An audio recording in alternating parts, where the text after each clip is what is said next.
All right, hello everybody. Welcome to Laser Brains. This is the podcast where we talk about science fiction, fantasy, genre films, all that stuff. I'm your co-host Mike Allen. As always, I'm joined by Joshua Mervell, and today we're going to be talking about Star Trek: The Voyage Home. Yes, Star Trek 4, the fourth movie. Ian is a big Star Trek fan. I am. All right, and guess what? Did What? you know, Ian, that we have a guest today? Did we? Yes, do we? yes, we do. Really? We do. We have a guest right now. Look at this. Oh, we have Heather. Jesus. Hey, Heather's our hey, guest. hey. And why don't Have you you tell ever us heard about Star Trek before? No, or? never Oh, before. Star in my Trek? life. Star Trek. Trek? Oh, is that like some Star nerd Trek stuff? 4. It's so nerdy. Yeah, I'm not into that nerd stuff. It's weird. Ian, you have to tell us how this circumstance came about with this pick. Okay, all right. Well, we were initially going to be screening another sort of a nerd film, I think, like a Star bit. War instead of a Star Trek. War, yeah. Yep. And Heather here was that at a show? Or no, it was at the Mario Kart thing. Something. We do a thing here on Sure. occasional Sundays We're at where we Meteor, have by the way. a jazz band, a live jazz band that Yeah. plays the tracks to Mario Kart songs. It's really cool. Anyway, Heather was here for that, and she said, "Hey, it's my birthday." Well, so it was after the show. We're hanging out and they're talking, and I run up and we're like cleaning up, and I go, Ian, like I'm thinking about the movies, and I go, when are you doing Star Trek 4? Because they did Search for Spock not that long ago, and I'm like, when are you doing I it? replied, "Never." When are ever. you doing when are you doing it? And he's like, oh, I don't know. Like we were maybe thinking the 8th, but then we moved it to another movie. And I'm like, did you know that January 8th is my actual literal birthday, and that Star Trek 4, The Voyage Home is my actual literal favorite film in the entire world? And I'm like, can you please play my favorite movie on my birthday? And then I asked for clarification. I think I asked favorite movie of all time or favorite Star Trek and movie I'm like, of all time. no. And then you Movie said all the favorite time. movie, like of all of the movies. Of all of the movies, I say it to everybody, and it's a conversation stopper every time. It should be a starter. Why is No, it a because it's not. stopper? Because everyone's like, it was like your favorite movie, and they're like, oh, I like this action film, and they're like, oh, no, that. And they're like, Heather, what's your favorite movie? And I go, Star Trek 4: The Voyage Home, and they go, Thanks, bye. they go, That was Laser Brains, everyone. You know, here's the thing. Star Trek 4, I have a lot to say about this movie, but we're going to save our comments for just a minute, because everyone here who watches this podcast knows what we think about Star Trek, but we want to know, how did you get into Star Trek? Oh, so I got into Star Trek because my brother at the time, we were like kids, and my brother was watching Buzz Lightyear. They had a TV show out, and my mom was with my brother watching this show, and my mom, like, her like big sister and stuff would always make her watch Star Trek reruns, and at first she was like, this is boring, but whatever, and then she got into them. And so she was with my brother, and they were watching Buzz Lightyear, and she was watching this episode, and she was like, you know, this episode is a lot like Trouble with Tribbles in Star Trek. And she was like, I bet you guys would really like this show. So she went out and bought the DVDs for the first season of original series, and we as a family watched through all of them, and that episode wasn't in it. So she's like, well, I guess I have to get the next season. And we basically, and then eventually we were into it, and then we just kept buying DVDs and watching them over and over again, and that's what happened. What was it about Star Trek 4 in particular? It's like of all the movies, it's such a good like ensemble film. Do you know what I mean? Like every single character has such a good moment. They all have a moment to shine. Like, That's a good point. I noticed that too. yeah. tonight, Like there's not any character that's like, oh yeah, and they're in that, like they're in this movie as well, but like whatever. Like everyone has like a moment that they do. That's a great point. I noticed that time we were watching too. So here's the thing: is I actually saw the movies maybe marathon them all the first 5, and then I watched the entire series, and then 6 came out like in that year. In what was that, 90? I think it was 90. Ish, yeah. Yeah. So anyway, but I always loved this movie, and I think it's almost the perfect introduction for a new Star Trek fan. However, tonight I sat next to someone who had never ever seen a Star Trek movie, and I noticed that the first 20 minutes are a little bit dense with lore and continuity for a new viewer. I think we think that because the movie has such a good way of like incorporating things that you might not know. They're like, oh, he's biased. Like his son was saved by Kirk, right? So it's like, oh, this is Spock's dad. We get all the information, but we're familiar with this world. And as someone who hasn't seen Star Trek or even science fiction, like dare I say, Sure. like are not going to know any of this. They don't know who these people are. They don't understand why this guy looks crazy and like what are all these words? Like, what do you mean? Like, and they don't know. And another thing, because like I want to show these people this movie as their first movie because it's so good. But I need to explain, oh, this guy's an alien, they're friends, but his like mind and body got swapped. No, like got reset or something. And they're like, how did that happen? Oh, I don't know. And then you see the Klingons and I'm like, oh, they had to do that was with like what happened to Spock. And they go, what, how? Like, what does that mean? And I'm like, I don't know. Like, don't worry. They go in the past any second. It's going to be great. They're in San Francisco. And that's what I had to explain to my friend Roman. Oh, just like you said, oh, well, Spock died, then he came back, he's got a new body, and they're in a Klingon ship, and blah, blah, blah. And it's like, don't worry about it. Just watch the movie and get to the fun stuff. And part of the exposition, too, you have to keep in mind when this movie came out. 1986, when you couldn't just Netflix the previous movies. Yeah. The DVD rental industry was just beginning to be a thing True. at that point. So you couldn't watch this. You had to have the first few minutes of the movie being, well, this is the story up until now. Right. Yeah. The recap is not for newcomers. It's for the people who have forgotten a little bit that last movie. It kind of feels like explaining to somebody what's happened in the past in like a comic book. Yeah. Because a lot of the times things kind of point. just like come up and you're like, what the hell does any of this mean? And it's like, flashback, explain. So here's the thing. I'm going to give my quick capsule review and then we'll go through everybody. Sure. But I mean, I do think that the first 20 minutes to half hour are a little bit convoluted, but once it gets rolling and once the story gets rolling and they get into the past, this really is I think 2 is the best, but this is maybe my favorite Star Trek film. And it is one of the best stories in the original series cast, I think. And I think that there are moments in this film, because it is directed by Leonard Nimoy, who plays Spock. Mm-hmm. I think there's moments in this film that are so perfectly written and directed, especially any interaction with Catherine Hicks when they're in the restaurant, when they're at the, what is it called? Not the aquarium. The Cetacean Institute. Yeah, the Cetacean Institute. Sorry to It's snipe gold. No one could have written it better. No one could have directed it better. Those moments are absolutely perfect, I think. And this is like, to me, this is, like you said, it's your favorite movie of all time. It's definitely one of my favorite movies of all time. And I think it's like, it's a hidden gem in the 80s. It's one of the best movies of the 80s for sure. Josh, what do you think? So I grew up watching these movies with my dad. Wrath of Khan was definitely the one that we went to a lot. So this kind of felt like a little bit of a revisit for me. I thought that I would remember way more than I did. Sure. Because I remember so much of them in San Francisco and the whales, but a lot of it I think was lost on me. So it was nice seeing this again, and it was very fun.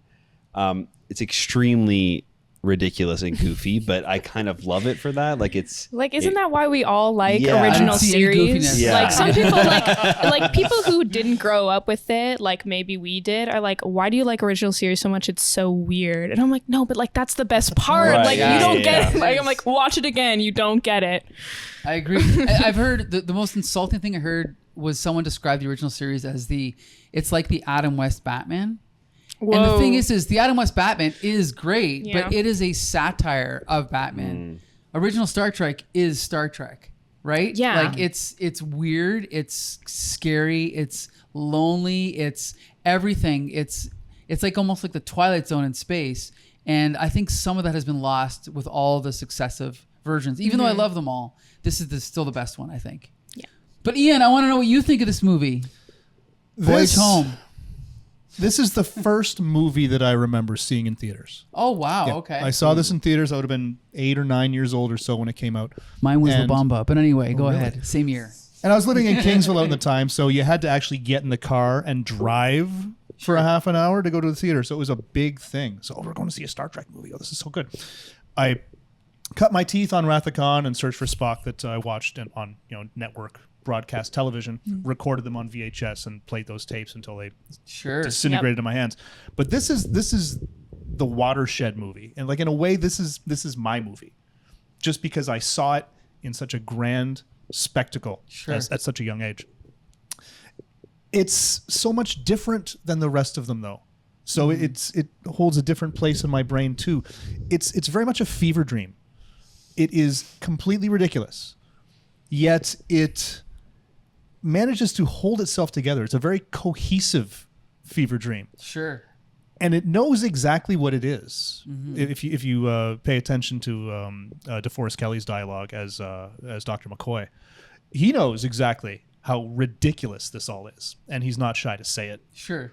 But it holds it together. It's very cohesive. It doesn't stray from its reality. And as a result of that, no matter how much it stacks the crazy on top of the crazy, it still works. And there's no point that you can say this movie went off the rails here. That's a good point, because It's a white knuckle ride. yeah, because the plot, it's funny because about 20 minutes in, Roman leaned over and he said, I have no idea what's going on. And I said, Roman English is not his first language. yeah, so by the way. Roman is our Russian friend who I have to explain a lot of jokes to and, language, like, expressions to. But it was funny because I had to very quickly say, whales are extinct. They're going to go back in time. They're going to bring them back. And he's like, what? They can go back in time? I'm like, just don't worry about it. It's going to be awesome. Just keep watching. So anyway, the thing is it's almost like if you just watch, I remember showing this movie to someone and it's like they got to the end and they go, oh yeah, I thought the plot was good. Like, what are you talking about, the plot?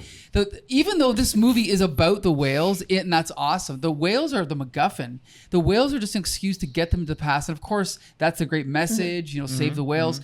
But getting them back into San Francisco, that's the goal of the whales. Okay, get them back. Now let's have some fun for an hour or whatever it is.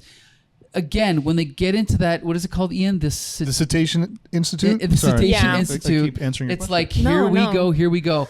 And it's just like, now you're getting, first of all, great writing because you're hiding all this exposition in this tour.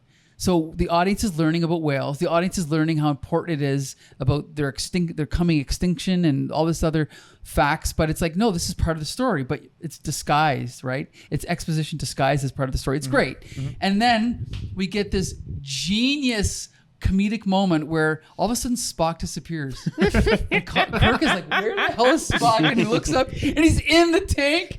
I've seen it 1,000 times. I laugh every single time. It's genius. Like I said, it's the facial expressions of Kirk the whole right. time. He's like, what's going right. Oh my God. It's perfect. It's It's so perfect. good. And I it love starts so slow too, and that's something you're never going to appreciate unless you've seen it Yeah. 500 times. Right. But before we notice that Spock is gone, Kirk notices that he's gone, Yes. and you can see him just kind of. Right. He's right. not hamming it up. He's just Yeah. kind of looking over his shoulder. Right. And then one of the women in the audience is like, well, maybe the whale's talking to that man. What? It's genius, like I said. And then soon after that, they go to dinner together to have Italian food or whatever. And again, it is perfectly staged, perfectly written. William Shatner, as we've said, is a great actor. He understands comedic timing. When he takes a sip of that, like what is clearly beer, his yeah. first Yes. beer of his life. Right. Yes, and you're totally I think I right. had that exact same reaction the first time I had a beer. I went, this is what people are talking about? It's disgusting. Right. Well, Michelob, you get what you pay. That's fair. It's so subtle, right? And then one more thing I have to mention about the dinner scene when she mentions two more things. When he pulls out the communicator, I told you never to call me here. Yeah. He's like, well, Phaedra's on sun, Kirk out, and he just looks at her like he didn't like Yeah. nothing, just that. I was gonna say the normal. crazy And then thing. when they get up and she's paying for the food, and she's like, "Well, let me guess, they don't have money in the 23rd You know, century." it's like, oh, Well, don't tell me they don't Yeah, have money exactly. in the 23rd century. Well, they don't. Well, no. we don't. He's just it's so subtle. It's great. But anyway, Yeah. so I don't know. Here's the thing. Like, I think this movie is a masterpiece. Ian, what do you think? I agree. It's the act. Every single acting performance is perfect, Yeah. despite the ridiculousness of the subject matter. Sure. Yeah, and like every line is like executed perfectly. Like I know all of like San Francisco. I grew up there. Like Yeah, every right, single right. one, like every single throwaway line is perfect. Like they're all good. I found when I was watching it too, even though I've seen Star Trek 3 as many times, I found this one I remember every single line before they say it, right? And I noticed that too. San Francisco. I grew up here. Yeah. Like, the delivery. And there's other lines that I noticed people in the audience were kind of like just throwaway lines that people were laughing at because they're just so odd, but they're so memorable, right? Keyboard. How quaint. Yeah. Yeah. Like all of them. Hello, computer. Yeah. Oh, that was great. All those. Even like the beginning that like you said that wasn't your favorite until they get to San Francisco with like the Klingon ambassador, like as like, we demand justice. And then we have Klingon justice. Like his lines in that were so good. There will be no peace until Kirk is dead. Yeah, right. That's one of my favorite scenes for different reasons. It's like I can't help but like laugh my ass off at that scene because the very first thing that happens, you get the Klingon ambassador. He's like, I'm so angry about this. But he's having technical difficulties. He's like, stop it. Like, stop the video. That's the picture I want. Yeah, you're right. And then he goes on his rant, and they keep flashing back to the president of the Federation, and he's just like, this again. He's just making his face like, I got to sit through this. I feel like that's how the Federation reacts to the Klingons, though. You know, like, they're always about the dramatics, and they're like, okay, whatever. Yeah, settle down, buddy. Yep. So you mentioned how everyone has their own moment in this film, and that was a problem on the original series, was that they didn't all have their own kind of chance to shine, whereas in this they did. We got a little bit of Chekhov. Yes. He had his own arc. Yes, right? with his naval vessels. His nuclear vessels. We're the nuclear vessels. And our Russian friend Roman appreciated that. He was like, wait, he is Pavel Chekhov? Why? Why? He thought that was funny. So yeah, he had his... Oh, and by the way, the scene where the woman walks up. Oh, yep. I know exactly what you're about to say. Okay, what's the story? So that woman that walked up and was like, oh, I don't know. Like, I think it's across the bay in Alameda. So she was not in the movie at all. She was not an actor because they were just doing this on the street. The cop was an actor and he was like not doing anything. They were just gonna talk to people and they stopped her and she talked to them and then she started walking on with her day. And the like producers, like all the people like making the show, they had to run after her and they go, hey, like we're making a movie. Like we need you to like what's your name? Like we need to put you in the credits and all that stuff. So. They had to get that's they had to get actually a permission to put it on the movie. That's true, but there's more to the story than that. Oh. And the rest of the story is, I just learned it fairly recently, is amazing. She was just downtown San Francisco going about her day, and they towed her car. Really? Because she was parked on the set or somewhere that she shouldn't be. So she went up onto the set. And she's like, "Where the hell's my car, guys? Give me back my car." And it's in impound. You're gonna pay me to get my car out of impound. And they're like, "We can't do that. But what we can do is we can make you an extra in this scene." Really? So they said, "Okay, don't talk. Just walk around, and we'll pay you whatever we pay extras, and hopefully that'll be enough to get your car out of impound." But she didn't listen to them, and she talked. Oh. And her delivery was so good that they're like, "We're keeping this in," so they had to pay her scale. Which is probably like $1,000 a day or something. It was all part of the grift. It was. Nice. Wow.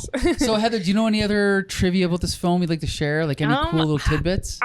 This one's probably like one that most people who know the show have already seen that. But when Sulu's in the helicopter and he accidentally turns on the windshield wipers, you can see some guy's finger moving the windshield wiper. If you go back and and you can see his finger in the corner moving the windshield wiper because he's not actually turning it on.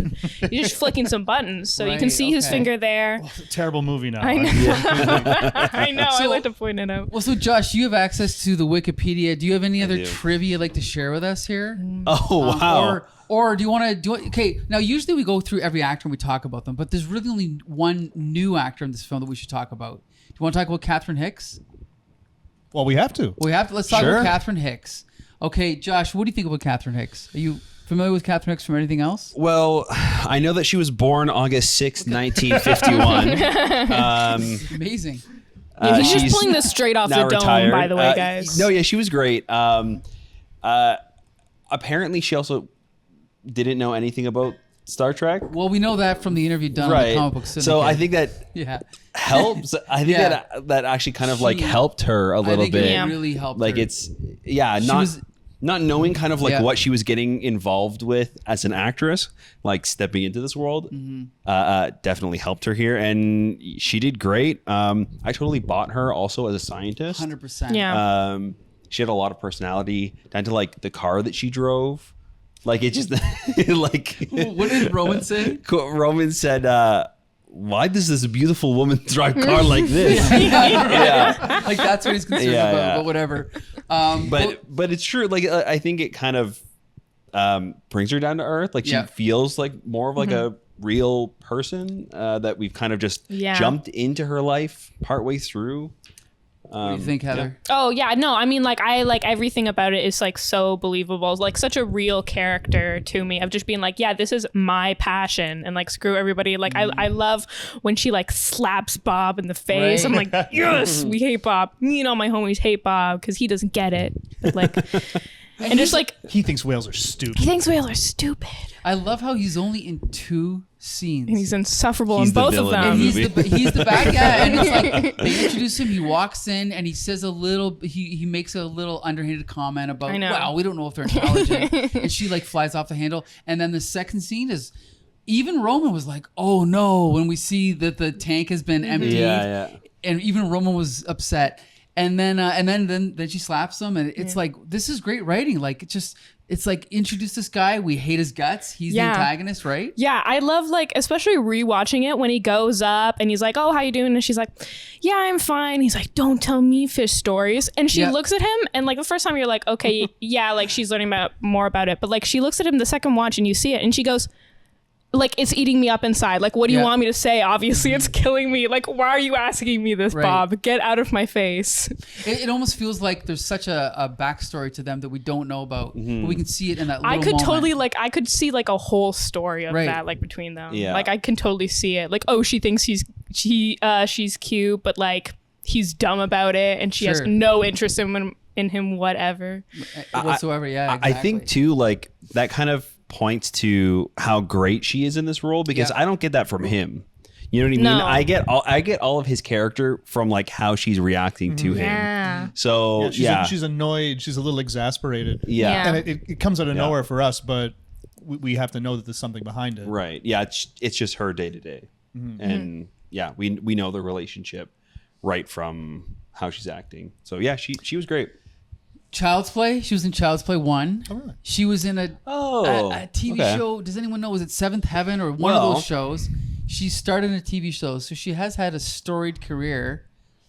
And anyway, the point is that she's a very good actress. Ian, what do you think? Yeah, she was the perfect fish out of water character. Yeah. And you need a strong fish out of water character when you're doing something as crazy as a time travel. Ryan's story. Hope. Yeah. Ryan's Hope. Ryan's Hope. Isn't there? There's no heaven? Seventh Heaven. Seventh Heaven. There you go.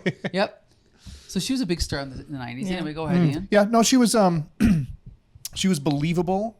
She freaked out just enough to make it seem Yeah. plausible that this is how a person Yeah. would react. Yeah, when no, confronted with like a I love spaceship. it. Be like, well, why didn't you just say so? That Like, was a good why all the moment. coy disguises? I was like, And you can it. sort of get the sense that at some of these points that she's kind of given up on the conversation. She's like, yeah, whatever, okay, fine, Yeah. fine. You're a captain from outer Yeah. space. And she doesn't believe him. Yeah. But she's like, I'm done with this. yeah. And she's telling him so much information that like any normal lady would like never tell. But this is clearly her whole life, these whales that Sure. she's upset about. And like you can tell like this is the only reason because she's a little bit like bonkers over these whales that she's like, okay, I'm going to tell you this guy all of this stuff when I should have no reason to. I don't know you. You don't have a car. You live in the park. Like, why am I taking you out for pizza and telling you And paying. all of this really confidential stuff about these whales right now? But It's also cool because in these movies, whenever they have a character that's from the future or from space or whatever, there's always that moment where you have to convince the normal person of what's going on. And sometimes they overdo it and sometimes they do it wrong. But in this movie, I think it was perfect because she just like when she was like, Yeah. let me guess, you're from outer space. like I can feel that like she doesn't buy any of it, but she's just desperate enough that she's like willing to go for it. Right. Like she's like, I don't believe any of this, but I'm really upset right now, Sure. so I'm gonna drive out to that park to that guy that I paid for his pizza because he has no money and lives in the Right. park, but he said some weird stuff Yeah. about these whales I really like. His So friend knows my whale's pregnant. yeah, so something like I has don't to be know, going on. something It was like so it's worth good. a shot. Bob's not going to help me. So Yeah, exactly. Okay, so here's the thing. This movie is amazing, but there's got to be something that's not good about it. So Josh, is there anything about this movie that's not perfect or not great? I think. Let me think. There was something that I was like, I don't know if I loved that, and I'm trying to remember what it was. It was at the beginning. I think it probably had to do with the setup of it, but it's not coming to mind at the moment. But no, not a whole lot. I enjoyed quite a bit of this movie. No, and this is one of my favorites, but I do think the beginning is a little bit like, if I were to, it's almost like they didn't know how big of a hit it would be, and if they would have known how popular the movie would be, maybe they could have, like, the beginning they could have trimmed a little bit just for general audiences. I hate to say that, but I don't know how I forgot this, because this is kind of like a big thing. I think the thing that bothered me at the beginning was how nonchalant they were about going back in time. Yeah. that was time that's warp. the thing. You're like, we have to cut it down. I feel like they've already cut down so much to get them back in time as fast as possible. Right. Like, they accept this reality so fast. Yeah. Like, they're like, oh, sure, if you slingshot across the sun, you're in time warp. I'm like, what do you mean, sure, if you slingshot across the sun, you're in time warp? Why has nobody ever talked about that ever before? They have. They did that in the original series. Did they? Oh, well, yeah. They have gone back, and that's the thing. Is, to be fair, Roman was like, "Wait, they can do that?" I was like, "Yeah, they do it all the time. Don't worry." But they've only done it maybe in the old series 3 or 4 times, maybe. I think. There's lots of time travel, but there's lots of different reasons and ways they do it. Like, to just have like the standard acceptable time travel way is like they went back in crazy. Assignment Earth. They went back in time. Was that the Gary 7 Yes, episode? Gary 7. There's a bunch of other ones where they went back in time, but the specific slingshot thing was maybe in one episode. I don't know if any of our audience members here know what episode that was established. Does anyone know? Which episode? I didn't hear what you said. Oh, okay. Oh, you have your hand up? Okay. Yeah. No, he's know? like, don't ask me, don't ask me. Yeah, okay. That's what Well, here's the thing. I think it was, but it was, let's put it this way. Contrast that with Star Trek First Contact. When they're flying towards the Earth, the Borg travel back in time, change everything, and then in 4 seconds they go, okay, let's go, and they go back in time, and there's no calculations, there's no struggle, there's no fear of failure, there's no like, oh my God, are we gonna survive this? They just do it, and I think that this may not be perfect, but compared to First Contact, it's much better, right? Yeah, I feel like First Contact, I accept it purely just because they're just Borg. I'm like, yeah, that makes sense. They have all sorts of things that I don't know about. Sure. Like, I feel like whenever you have some like, oh, the Borg can do this really weird technical thing. They have all of these streams to go across the universe. I'm like, yeah, okay, I believe that. They're Borg. That's acceptable to me. So that's one minor flaw. Ian, do you have a flaw? Well, first I want to say that I agree on some level, right? Like they jumped into it very, very quickly, and they're just like, all right, I guess we're time traveling. I'm okay with it though, just because of one of McCoy's lines, right? As they're walking down the hallway, he's like, I'd prefer a dose of common sense. You're proposing to go back in time to get whales and then bring them forward in time and hope they tell this probe what to go do with itself. Kirk's like, that's the idea. He's like, well, that's crazy. Right? Okay, so somebody here knows have to that have this someone. is crazy. Yeah. Not just weird. Yeah. This is crazy. I think that was like a little bit of the writers going like, yeah, this is kind of insane. But look, this guy acknowledges it, so like, it's fine. this is insane, but we've addressed But look, like, we know it's insane, but it's going to happen anyways. Well, it's just like in Star Wars, you have to have Han Solo listening to all of the pomp and circumstance about the Force, and then just be like, listen, I've been from one side of this galaxy to the other. There's got to be someone in the story that can kind of be the point of view of the audience going like, this is ridiculous, right? And they did it. Yeah. So, and like, of course it would be Bones, right? Like, of course. course it would be So Leonard Nimoy. good. Like, that's obviously the Crotchety old character. Andre. yes. And that's why it doesn't even seem out of place, because that's just what he would normally say anyways. Good point. You're right, because everything fits with their characters. Everything they do fits, and he right? holds that tenor the entire film. He's always in the background just going, my God. Yep. Yeah. This is Everything insane. that happens, he's rolling his eyes at how stupid his life has become. 100%. Yep. Now, so that works for me, but there are some things that don't. Uh-oh. Okay. when they travel back in time initially? Oh, Yep. the special effects. What are we watching CGI. for 3 minutes? So I know. I came with like a bunch of my friends who'd never seen the movie because we went to see Search for Spock and that was our first time. And I went, don't watch the next movie. Like wait until Meteor does it again because it was so good. And as they were starting to slingshot, I leaned over to like my friends and my boyfriend and I went, you're going to love this next scene. Yeah. And like I could see, and they're like, what is going on? Yeah. And it was weird. It's so weird, especially the mannequin like going into the water, like with the smoke. But you know what I feel like is an even bigger crime than that scene? The fact that they don't do it again the second time. Like the second time, they're just like, it's point. fine. That is part 2. Oh, I'm so sorry then. That's I'm so okay. sorry. It's okay. No, sorry, continue. we're on the completely same page. It's because they just went over the top. Yeah. With going there and then going back, they're just like, oh, we make it? Yeah, we made Click it. their heels. I know. Either Yeah. don't do it at all or do it both times. Like, Well, it seems like there was a guy like Roman who was like, "Hey, I can do this on my computer.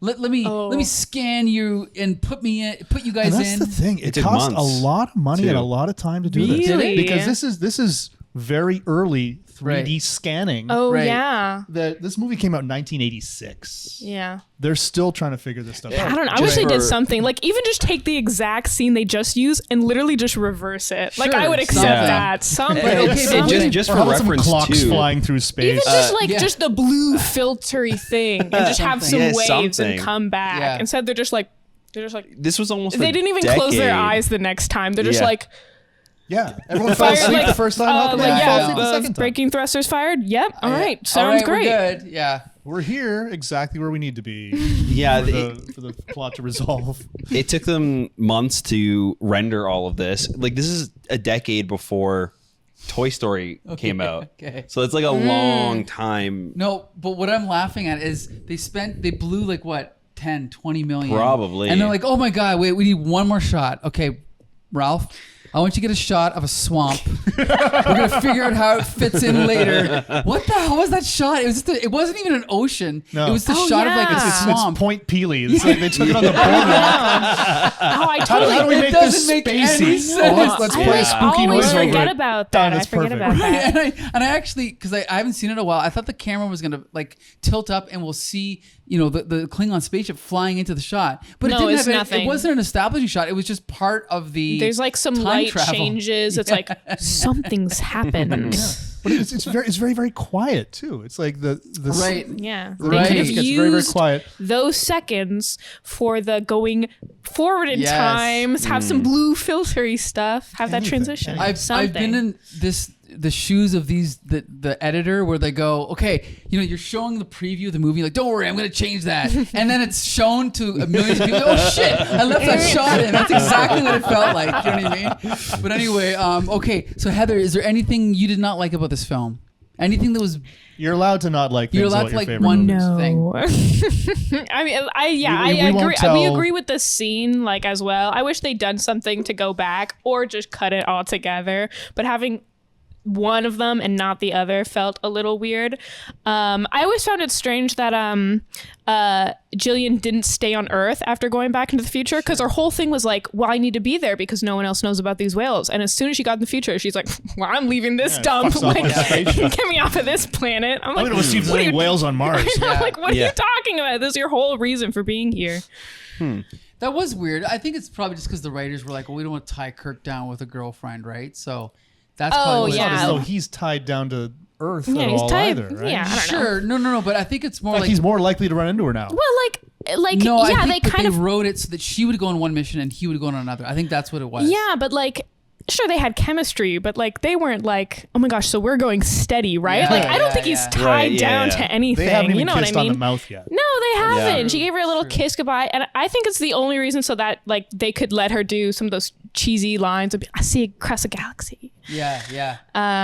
which I don't think was needed. That's the only part of her line that I'm like not believable. I'm like, Yeah, I don't that's think she would fair. leave Earth. I don't think she's gonna be on this spaceship to learn stuff. I think she's gonna learn more stuff. She's a biologist, obviously, but like learn more about the stuff that's going on the planet with the whales that you she's care going to about. obsess over those soon to be 3 particular Yeah. whales. Yeah. Like specifically. Like that was her whole thing, is Yeah. that she was crazy and that was she was, because those were her whales, right? She Like, didn't even imagine track she them down to traveled- see the baby. You're right. Like She imagine didn't, she like- traveled back in forward in time and brought her cat with her. Yeah. And then like I'm just gonna leave my cat. she on didn't care. She didn't Earth like and then go write fly off like to any space. like Yeah. people. Twice She a didn't day. have any friends to say goodbye to. She didn't have like any relatives, anything. She's like, no, because this is what I care about. And I was like, yeah, I love it. And then she's like, well, I mean, not that much. I'm like, well, what are you talking about?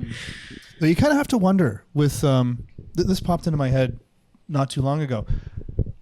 So Gillian Taylor, she goes to the Cetacean Institute, finds that the whales are gone, has an argument with Bob, and then leaves.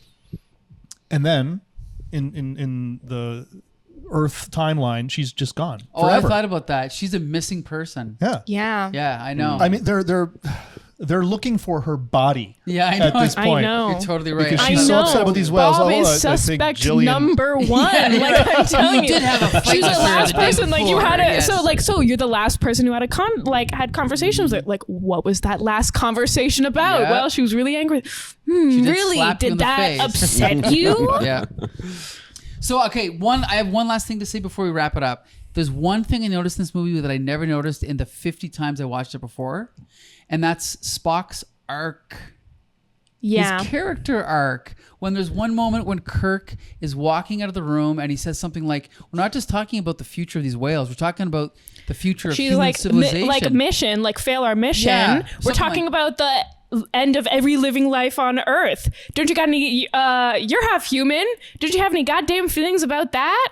and then this the walking was camera like- kind of Yeah. dollies in on his face, and I just never noticed that before because then later on, what is his follow up to that? I don't remember what it is. He says like later on, it's because of Chekhov. There's the Yeah. moment where like, And well, we could just go he- back. But Yeah, he talks about he's like I think like we have to go save Chekhov. Is that the logical This is- thing to do, Spock? Yeah, like Yeah. is that a logical thing? And he goes like, no, it's not. I don't remember the exact lines. It's one scene. I don't It's have the all those human lines. thing to do. Yeah. Yeah, it's the human thing to do. It's great. Ian, did you notice that from watching the movie or? Oh yes. Okay, Yes. okay. And it's even more of a drawback just from the that one scene of like end of every life on Earth. Don't you have any feelings? It's like way back to the beginning of the film when he's talking with his mother and the computer's like, how Yes. do you Right, how yeah. do you feel? How do you feel? And his mom is like, oh Spock, like does the good of the one, good of the many outweigh the good of the one? And he's like, oh yeah, I accept that. And he goes, well, then you're here because of a mistake. And he's like, well, humans are very illogical. And she's like, they are indeed, and stuff like that. And so it's him like sort of doing his own, like the good of the one outweighs the good of the many with Chekhov. Right. So it's actually an arc that goes back to Star Trek 2. Yeah, it The is. perfect trilogy, right? It's a full thing. Also, I was glad to see that they reprised Spock's mother. The same actor played from the original. from the original series. Yeah, that's right. Yeah, that was great. nice That was to see. great. Good actress too. She was perfect. Oh, yeah. For this. Oh, yeah. I mean, I don't know what else to say about this movie. I love it. I mean, there's still one more great Star Trek movie to go, and then one in between that's not as great. But still, I love this movie. Yeah, Josh, what's your final word on this movie? Yeah, it's very fun. I don't think personally it's as first that's enough. Ian, timer what do you friendly. I don't think so. I would just start at 2. I think 2 might be the most first timer Yeah, friendly because Yeah, one is not a great for first timers. I No. think the first movie was so good because I was talking to my mom about it and she's like, yeah, it's not the greatest, but you don't understand that like before this, it all been on TV and this is your first time seeing Star Trek, a series that you probably love in like the big screen and it's so impressive. But like on a rewatch, like on my laptop, it's not that impressive. Especially if you take a look, there's that first scene where they're taking like a little like runabout up to the Enterprise. Okay, you know what I'm talking about. I watched this movie one time with my brother. It was just on the TV, and my brother goes, Heather, I want you to pay really close attention at the journey this ship takes to go across the Enterprise. So the ship's there, and they go like up and around it, and like below, and then down the front, and then in through the like they just circle it 3 times for no reason. The reason is they're not trying a to tie a tie. The reason is they want to show the off reason is the they Enterprise. want they have this big screen. Yeah. All of a sudden, they're like, look at how cool this is. And Yeah. like on my We paid for the laptop. bottle. We're gonna use the bottle. Yeah. On my laptop at home. And this year, I'm like, well, like, what's the story? Like, I kind of, we can end this scene later. But like, your first time seeing Star Trek on the big film, you're like, wow, oh my god, I know that ship. I still love it. But Yeah. I agree with you. Yeah. Yeah. So So my point was that it has its merits. I Yeah. got sidetracked, Yeah. but I don't think it's complete wrong. I think number Whatever. 2 is like the first Yeah. time. If I was going to start a newcomer like Roman, I'd start him on 2 Yeah, for sure. But I think it's a great end to a trilogy. It's super fun. It's very weird. It's way more lighthearted than the other 2. yeah. Yeah. It does kind of feel more in line with the series, I think. Oh, big time. The 2 movies feel a little bit different because of how serious the tone is and Yeah. the things that they're doing. So yeah, this is extremely fun. And with this ending too, it kind of feels like they're going back to the status Yeah. quo I and also like like- back into the series yeah, almost. Like yeah, it- they're back on the Ship at ship. the end. Yeah. It's the same number. They've just added a little A. I Yeah. love it. I also Yeah, love so- that there's like no real villain in this movie, you Aside know, from Bob. except for Yeah. Bob. Except for Bob, Bob. Me and my homies hate Bob. But like the probe is like, it's destructive, but it's not like vindictive towards people. It's not like trying to like hurt. It's not like we hate these humans for killing these whales, so we've come to kill all of them. It's like, hey, what happened to these people we like? And they're not trying to hurt these people. It's just, that's just what the probe does. It just takes all this energy. Oops, sorry about that. And they're just trying to talk to these people. Do you think that there's actually whales on that probe? Do you think there's space whales flying in that probe? I don't know. I don't think so because they're native to Earth. I don't like to ruminate too But much are they about native it. to Earth? Why are they talking to the whales? If Who's to say? like maybe it's a That's whale a good colony. question.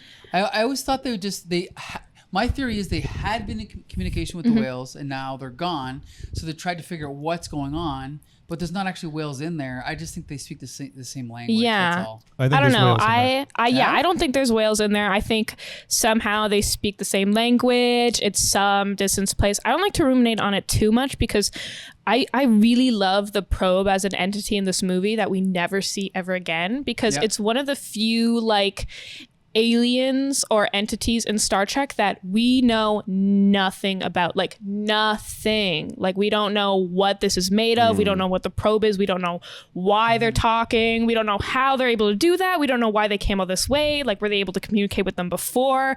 Why did they have to come all the way here? What was that conversation? Where they got, like I really like that it's like just like this big obelisk and it's like whoa. And also they considered adding subtitles to the whale song. Oh, that would have been Oh my terrible. But it would have ruined it. Oh. Yeah. It would have been Yeah. terrible. That would have been That'd been terrible. horrifying. Yep. Despite the fact that we end the movie with a 5-minute conversation between a whale and a probe, and we can't understand what No, either of I them say. love That was it. a Like, little long. That was a little long. I love that it's long. It's just like you And just it just kind of get keeps to see zooming it. in You're like, closer whoa. and closer on Yeah. the whale's eye before you're like inside the whale. And I then- like that. Like this movie is so funny. You're laughing all the time, except for, and you could hear everybody laughing, except for that scene. Like nobody was laughing, and like I feel like you could, especially when the whales are making those really intense sounds. Maybe that's Speaking funny. of which, before we wrap it up, the sound design in this movie was incredible. Was it good? Yeah. The sounds that the probe was making. Oh, it was great. I don't think that I could point to another movie and say that sounded more alien than this. Sure, that's Yeah. a good point. That's a good point. which is great because it wasn't even alien at all, right? Essentially, it was Right. from Earth.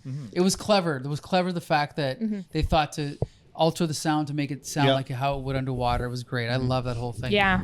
Get to see Uhura shine with her manicure. Yeah, I pressing all the noticed that buttons. too. With the Very nails, beautiful. Yep.